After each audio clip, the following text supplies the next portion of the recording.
वहीं शिक्षा मंत्रालय ने देश भर के कोचिंग इंस्टीट्यूट्स के लिए गाइडलाइन जारी की है, जिसमें कोचिंग इंस्टीट्यूट 16 साल से कम उम्र के स्टूडेंट्स का एडमिशन नहीं ले सकेंगे। अगर स्टूडेंट बीच में ही कोर्स छोड़ता है तो 10 दिन के अंदर बची हुई फीस वापस करनी होगी। गाइडलाइंस का पालन न करने पर कोचिंग सेंटर्स पर 1 लाख रुपए तक का जुर्माना भी लगाया जाएगा। ज्यादा फीस वसूलने पर रजिस्ट्रेशन भी कैंसिल किया जा सकता है।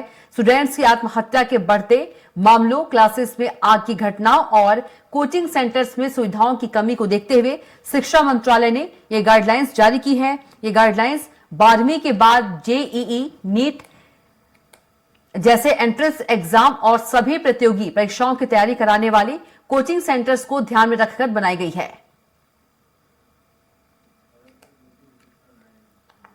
और सीधे रुख कर लेते हैं इसी खबर पर संवाददाता दुर्गेश गुप्ता का।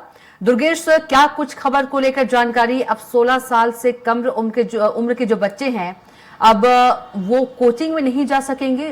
क्या कुछ शिक्षा मंत्रालय ने गाइडलाइन जारी की है?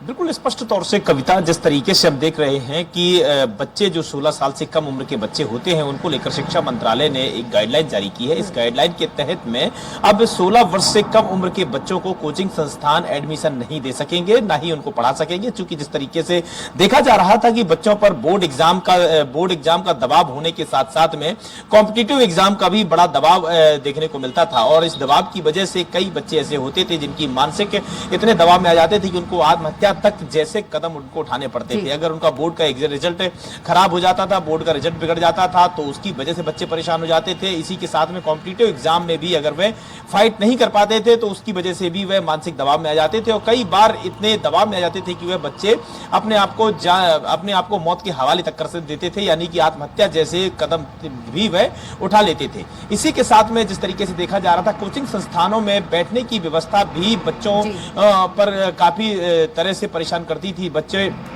काफी तरह से कोचिंग संस्थानों में जिस तरह से एक क्लास में करीब उनकी सीमा से अधिक बच्चों को बैठाने की व्यवस्था नहीं होती थी कोचिंग संस्थानों में, उसको लेकर भी कहीं ना कहीं बच्चों में काफी परेशानियों का सामना करना पड़ता था। इसके पहले हमने देखा था कि सूरत में एक हादसा हुआ था जिसमें बच्चे किस तरीके से कोचिंग संस्थान में आगजनी की घटना होती है, और आगजनी की घटना के बाद बच्चे बिल्डिंग से कूदते हुए पाए गए थे। वे सभी महज 15 से 20 साल के बच्चे थे। तो इसी तहत में कोचिंग संस्थानों में सुरक्षा के लिहाज से बच्चों में मानसिक दबाव नहीं बढ़े, मानसिक तनाव नहीं बढ़े, उस लिहाज से केंद्र सरकार ने यह फैसला लिया है कि अब 16 वर्ष से कम उम्र के बच्चों को कोचिंग संस्थान एडमिशन नहीं दे सकेंगे। इसी के साथ में 10वीं बोर्ड का एग्जाम वह जब क्रॉस 10वीं बोर्ड का एग्जाम फाइट करने वाले बच्चों को ही वह कोचिंग संस्थानों में एडमिशन देंगे। वहीं अगर बात करें आर्थिक स्थिति को लेकर, तो कई बार ऐसा देखा जाता था कि पेरेंट्स अपने बच्चों का कोचिंग संस्थानों में एडमिशन तो दिला देते थे, लेकिन बच्चे उस कोर्स को कवर नहीं कर पाते थे, और कोर्स कवर नहीं कर पाने की वजह से कोचिंग संस्थानों में उनको मजबूरी में पढ़ना पड़ता था, चूंकि वे फीस जमा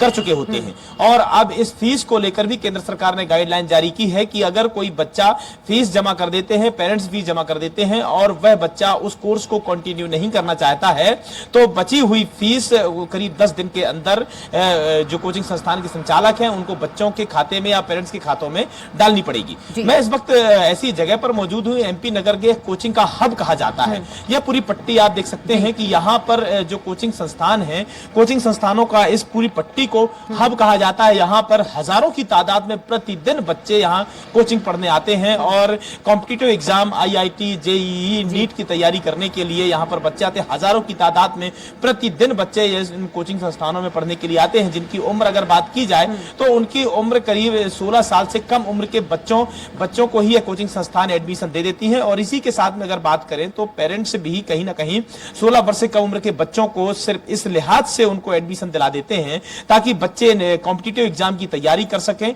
उनके नीट, जेईई और तमाम जो कॉम्पिटिटिव एग्जाम है उनकी तैयारियां कर सकें। और इस तैयारियों की वजह से कहीं ना कहीं उनका जो बोर्ड का रिजल्ट होता है, वह बोर्ड का रिजल्ट गड़बड़ाता है, तो कहीं बच्चों पे कई भी प्रकार का मानसिक तनाव देखने को मिलता है, जिसकी वजह से केंद्र सरकार ने यह एक अहम फैसला लिया है। और इस अहम फैसले के तहत में अगर कोई भी कोचिंग संस्थान इस फैसले को फॉलो नहीं करता पाया जाता है, उसका इंप्लीमेंट नहीं करता है, तो उस पर जुर्माना की कार्रवाई भी होगी, जिसका करीब 1 लाख रुपए जुर्माना होगा। और अगर उसके बाद भी अगर बात नहीं मानी जाती है तो उस पर उसका रजिस्ट्रेशन भी रद्द किया जा सकता है। जी चलिए दुर्गेश, तमाम जानकारी के लिए आपका बहुत ही धन्यवाद।